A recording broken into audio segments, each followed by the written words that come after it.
Okay, the space of quadratic functions. What's a quadratic function? It's a function of the form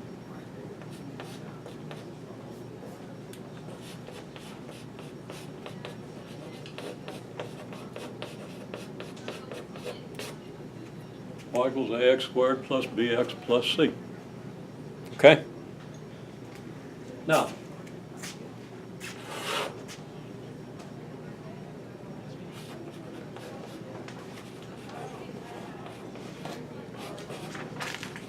we call the space P3. P because a quadratic function is just an example of a polynomial. P4, you would have a cube. Now we've talked about this. Okay, not sure I had it on video, but we've talked about it. We talked about it with matrices too. Okay, but since we haven't written it down, well, I emailed you, didn't I? Videos I recommended that you look at. Okay, so hopefully you did, because I'm going to go through this kind of fast, but I'll make a couple of connections that might not be. Yeah, actually I think they are in the videos, but we still need to see them. Okay. Okay, so space is P3. Reason it's P3. It takes 3 polynomials to span it. Can't span it with 2. Okay? In other words, the basis for the space requires 3 functions. Well, first let's verify that it's a space. It's closed. Now, I remember writing this down recently, so I don't know why I couldn't find it in the video. But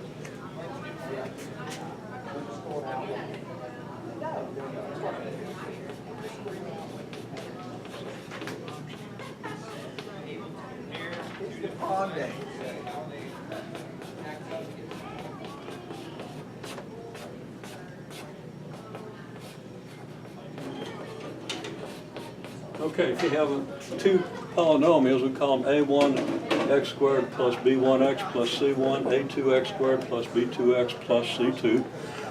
If you add them by simple rules of algebra,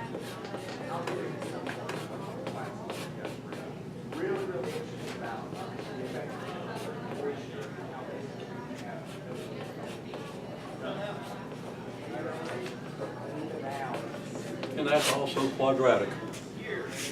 Okay? Now I know I've said that, unless I'm manufacturing memories, which is always possible. And I swear I've written it down, but anybody see it in any of the videos that I posted for this class? Huh? They were.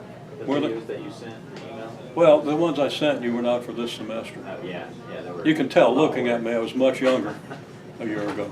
Okay? You know, my hair was jet black. I was 260 pounds. You know, age does these things to you. Okay, well, anyhow. So, there we have it, right?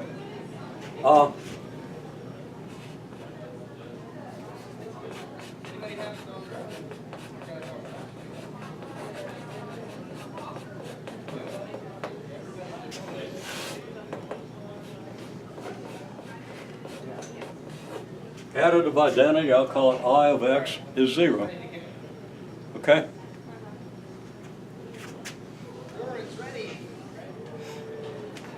Now you got to prove that, but that's really easy. I mean, you got to write down. If I add I of x to ax squared plus bx plus c, I get ax squared plus bx plus c. Right? Additive inverse.